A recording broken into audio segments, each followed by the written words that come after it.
Okay, great. Yeah, thanks to the organizers, yeah, for having me and for organizing this great and much needed meeting. And thanks also for the nice introduction. So, as Vladim said, so we're like a bunch of theoretical physicists from Munich working in the field of non-equilibrium statistical physics. Yeah, and one of our recent interests is also aging, biophysics of aging. Why should someone who's trained in doing statistical physics give any contribution to the field of aging? Yeah, the answer to this is, do I have to switch that on somehow?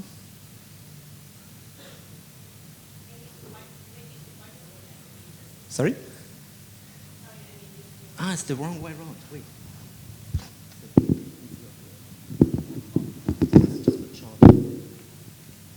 Okay, I'm losing valuable seconds of my 18 minutes talk. But luckily, Andrew has already introduced a lot of the concepts, so I'll make it in time. Okay, thank you very much.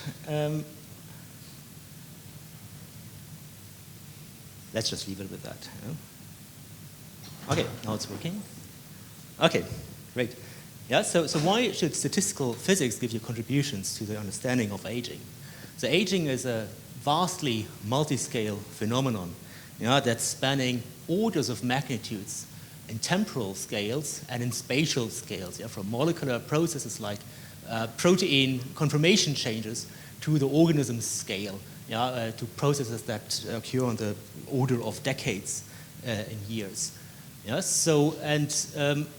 We're now at a time where we have very good access, at least, to the smallest possible scale with the advent of genomics and single-cell genomics, where we can profile these scales here with unprecedented details. And for me, it's a very surprising thing about aging. So how do you get a process that is super slow, on the time scale of decades, from components that are all relatively short-lived? And that's where statistical physics comes in. Why do you need statistical physics to bridge this scale? And I'm sure that you all know already the reasons. That is emergence or symmetry breaking. In physics, we've known the rules that govern our microscopic world since 100 years, since the advent of quantum mechanics. But still, we're struggling to understand phenomena such as superconductivity or so. And the reason for this is that we have emergence. That means that the processes that occur on different scales are not trivially related. In statistical physics, we have developed methods like renormalization group theory and so on, that can bridge these different scales. And that's what we do in the group. We use theoretical physics methods, field theory, renormalization, differential geometry, to bridge these scales here in our understanding of aging. So on the smallest scale, Andrew has already nicely introduced this, DNA methylation and epigenetics in general is an important component of aging, for the reasons that Andrew already explained. We have very nice measurements of methylation of CPGs in the genome, and all of this, of course, interacts with this whole epigenetic systems, including histone modifications and chromatin structure, is tightly connected and interrelated. But DNA methylation is the measurement that we like to draw on because it gives very unambiguous data. Why do we know that DNA methylation is important for aging or is related to aging?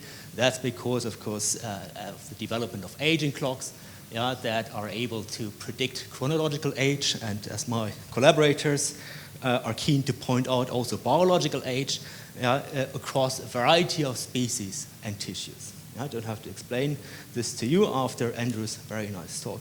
So in this talk, I'd like to take a hardcore biophysics perspective on aging and not worry so much about individual processes that contribute to aging, but I'd like to ask a few fundamental questions.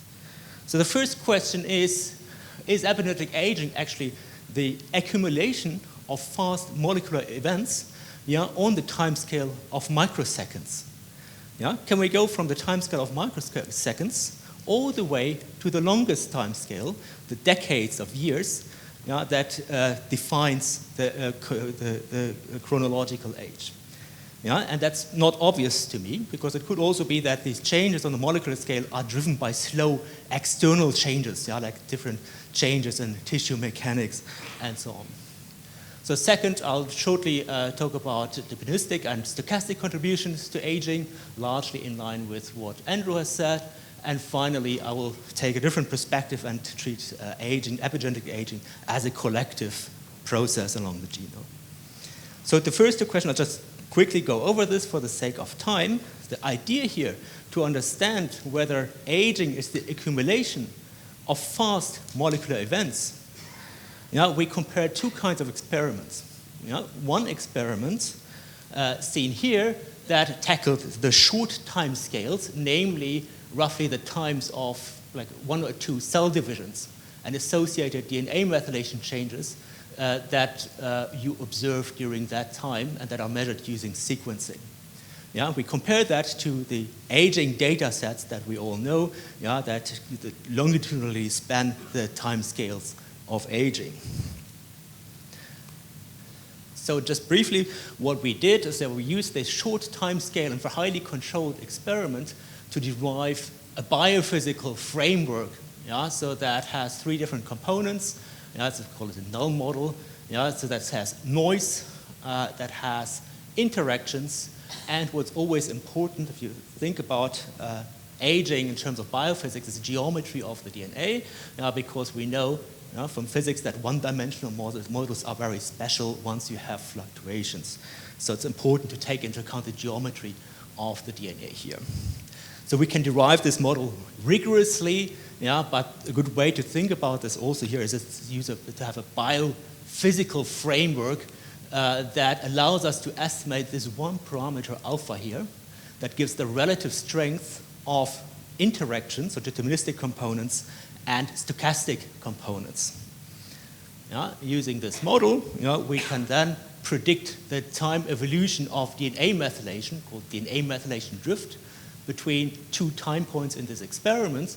And you can see here that these lines, so these are dashed lines as theory, solid lines as experiment, that you have these crossings of the line methylation change equals 0.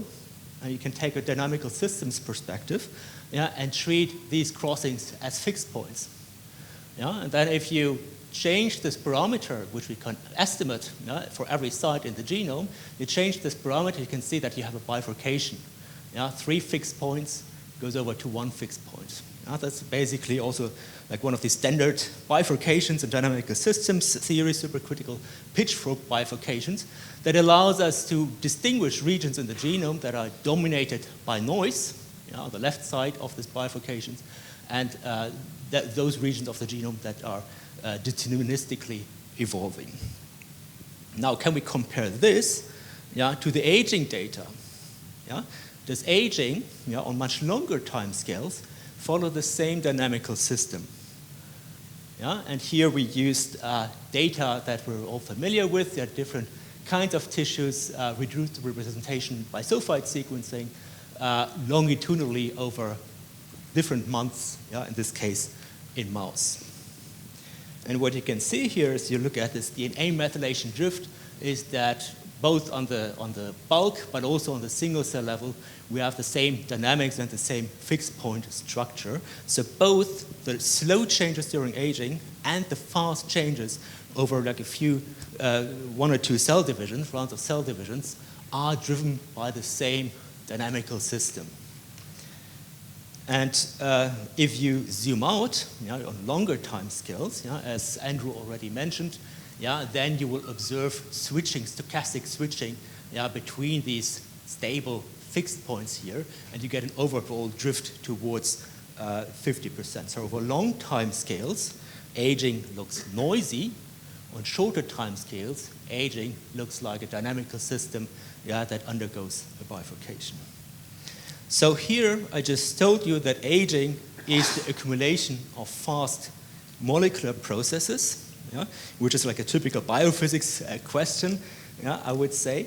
And I would now go a bit deeper into what are actually these interactions between genomic sites, and are they actually contributing to aging. So what we did is, so we're simple-minded people in theory, you know, so we use the same nicely behaved class of experiments, reduced representation by sulfide sequencing across tissues. Here is Vladim's blood data set, and we quantified correlations, keeping in mind that we treat epigenetic aging as a collective process, you know, where it matters how CPG sites co-evolve with respect to each other.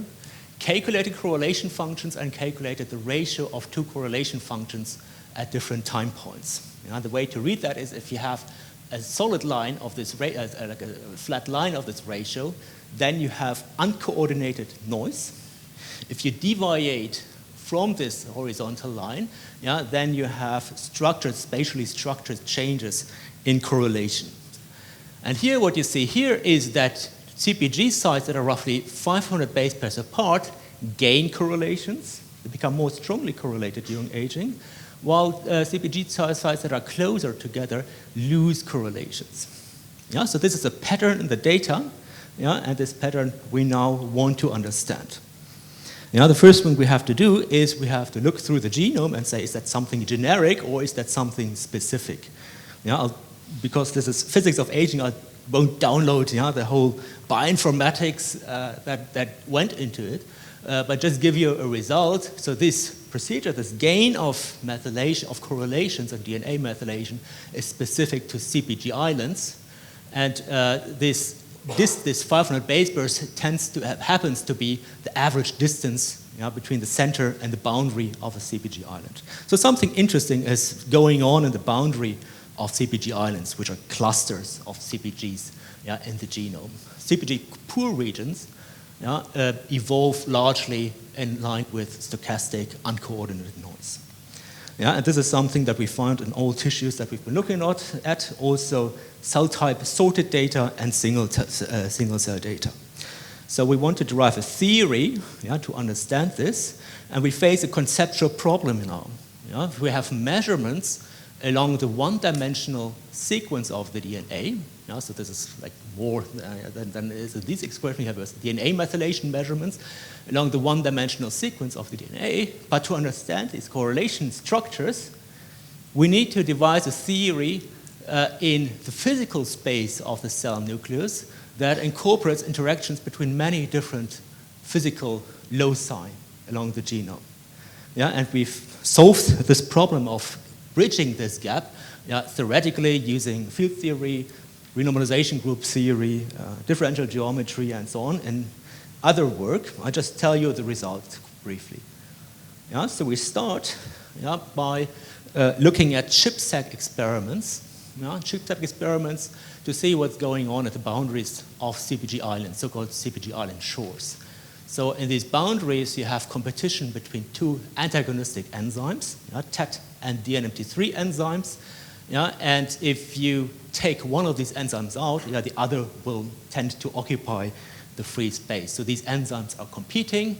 They're also interacting with themselves. So this is a simple model here along the one-dimensional DNA sequence, yeah, a one-dimensional lattice model.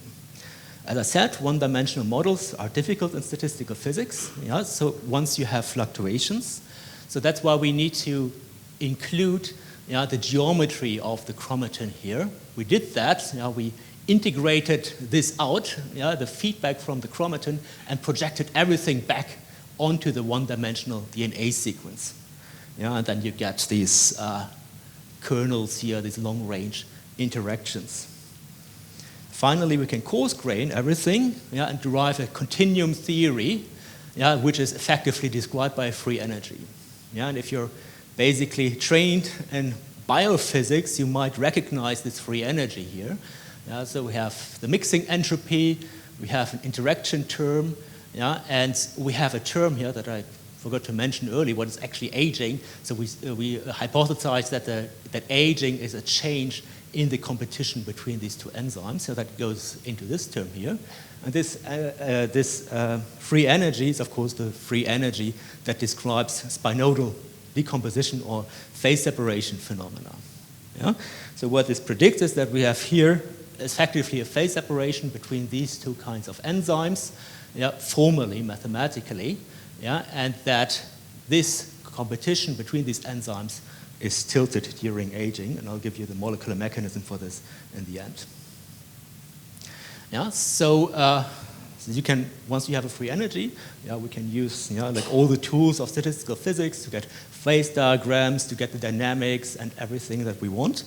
Yeah, and one specific behavior that is characteristic here is that during aging, the enzymes that sit in the middle of the CPG island, the TET enzymes, they dilute and spread out simultaneously.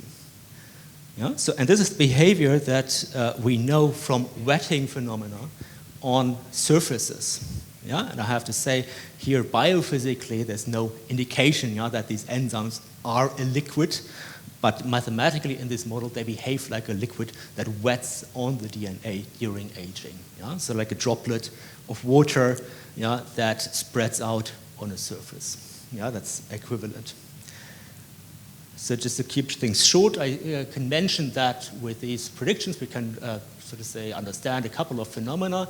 We can measure this predicted spreading, yeah, of these demethylated regions in CPG islands. Yeah, and in the data, we can predict the correlation functions, yeah, with this characteristic bump. Yeah, and we can also understand a few phenomena that we see when you train aging clocks, for example, why they sometimes get enriched for the shores of CPG islands and why DMT3 mutants tend to have a higher estimated chronological age from these aging clocks. Yeah, now I owe you a molecular mechanism, yeah, that drives the change in the competition.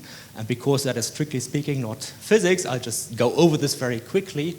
Yeah, and what's happening here is that, one thing I find nice here is that when we look into this molecular mechanism, actually all the perturbation experiments that we needed to do, yeah, were already published by someone in a different context. So as a theory, this is a very nice situation where the perturbation experiments have already been done. Yeah? Okay, so here basically the take-home message is that this is something that's happening in bivalent CPG islands where the deactivation, so to say, of PRC2 leads to changes in histone, different kinds of histone methylation marks, yeah, active and repressive marks, and that leads to the observed phenomenon, yeah, in these correlations. With that, I'd like to wrap up. In the first part, I showed you that we can understand aging as the accumulation of fast molecular processes. Yeah, we can extrapolate, yeah, from the molecular scale, the fast molecular scale, all the way to the scale of aging. Yeah, and in the second part of the talk, I highlighted a collective phenomenon, yeah, that is going on during aging, yeah, in specific so-called bivalent CPG islands. Yeah, and this part highlights that correlations and interactions, yeah, are important for aging, and if we wanted, yeah, we could actually build a very simple aging clock just based on correlations. And maybe before I finish, I think I saw the sign 3 minutes left, so that means I have 10 seconds to bring up a discussion point. What is actually the physical definition of aging?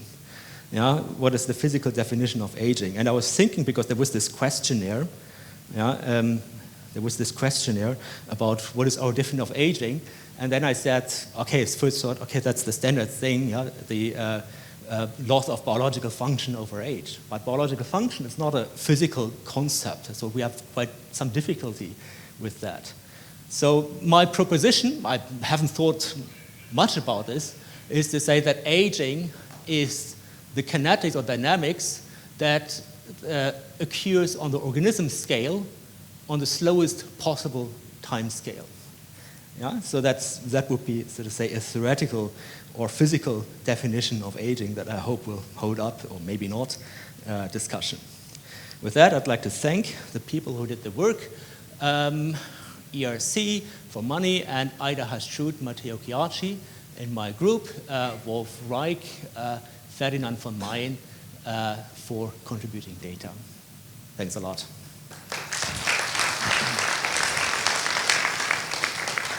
Thank you, Stefan. We have time for questions. Thank you for a beautiful talk. So it's just probably a question that is not totally connected to this, but I was just wondering, during aging, there's probably also changes, right, within the nucleus, and also the surrounding viscosity and nucleoplasm and that sort of things. Mm. And I wonder whether that plays a role in this whole Yes, of course. Now I'm in always the difficult situation of a biophysicist, yeah, that we seek to have the simplest possible explanation, but we cannot rule out, yeah, that there's not something else going on. DNA mutations, for example. Yeah, so we seek the simplest possible biophysical explanation for the pattern that we see in the data, but strictly speaking, we cannot rule out, yeah, that there's not more going on. Yeah. So if you want, you can generalize your this sort of free energy functional to yes. include these in principle, yes. It is not necessary to understand the pattern in the data that we saw. We don't have to make it more complicated than that. It doesn't mean that there's not more going on. Right. Yeah. Okay, thanks. Thank you. Yeah, thank you very much. Very interesting talk. You had the bifurcation as the sort of driver of these changes with aging. Could you, might have missed this, reiterate what do you think is the ultimate cause for this bifurcation, or what controls the bifurcation parameter during aging? Yes. So this is a model here that I wouldn't take literally on the molecular level. Yeah. So this model has coordination here. So if you look at this, yeah, it has it has a coordination term here over the local neighborhood, yeah, and that has some geometric exponent here. So this coordination, so this is actually the stochastic version of the long-range Glauber-Ising model. Yeah, so it's a stochastic. So, and that's where everything comes from, and you can use the same intuition. Yeah, so you have interactions here, and you have noise. Yeah, that also depends on this alpha, yeah, and its correlations, yeah, and its amplitude. Yeah, and the value of alpha that you have determines whether this term here is important. Yeah, that gives you the bifurcation, or whether this term is important. Yeah, and that gives you the fixed points, the balance between interactions and noise. In this equation, it's a continuum, but as we know, once you have a macroscopic system, this continuous change in this parameter can give you an abrupt change in the consequences in terms of this bifurcation here. Yeah? So this is a simplistic model. But are you assuming that the alpha is changing during the course of life, or is it fixed? No, we're not assuming that. No, we keep it fixed. Okay. And, but it's an interesting question. So we didn't have enough data to estimate alpha and separately for each time point. Yeah, so because we need a few data points to estimate it in the first place. Yeah, it works if we assume it to be constant. Yeah. Yeah. So this is more of a biological question. So I know you focus on the bivalent sites, but when you look at age-associated DNA methylation changes. Especially these CPG islands, it seems as if those sites that are only marked by H3K27 trimethylation, these actually show much bigger changes with age. So the H3K4 trimethylation is a little bit protective. I mean, they are changing with age as well, but they are not as strong as. And I'm wondering if this is something that this prediction or this observation from real data, whether it's something that you can also predict from the model that you have, or not? Yes. Not sure if I understand the question correctly. First, you need both H3K trimethylation and H3K27 trimethylation Yeah, and I don't know whether I have the right plots here. Basically, we did the usual thing, ChIP-seq, and then looking for peaks that have both marks or just one of them, and it's very specific to when you have both at the same time. And I think you also need the PRC2 components to see anything. There's a very strong effect. That said, the reason why I introduced this very simple model here, is that so we cannot make predictions biophysically that go beyond this simple model. I can incorporate A3K4 and A3K27 into the model, but the predictions would be exactly the same. So that's why we keep the model biophysical, and just keep the enzymes that are directly related to DNA methylation, and then explain their interactions separately via dissolving this molecular pathway using bioinformatics. But biophysics cannot resolve that anymore because we already predict the data. And the predictions don't get better if you add more parameters. Thank you very much. Thank you. We need to move on.